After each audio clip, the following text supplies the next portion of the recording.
मेरे साहब बहुत बहुत मुबारक होए। ये जो इनाम प्रोफैसर गुरविंदर सिंह धालीवाल होरां नूं मिलिया, ये काफ़ी देर पहला मिल जाना चाहिए सी। असी किन्ने सालों तो दोनों जने इकट्ठे काम करते आ रहे हैं।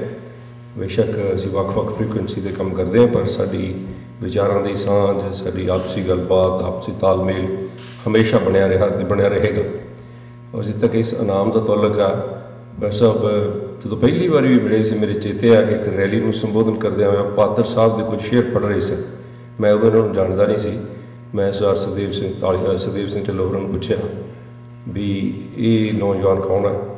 वो कहते भी तुहानूं बाद च मिलाउने, फिर सानूं इकट्ठिਆਂ काम करने का मौका मिले इन्ने वरियां तो। सो वैल डन, इन्होंने एक बार बहुत बहुत मुबारकबाद हो।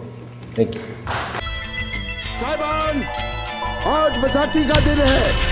Position, load, fire.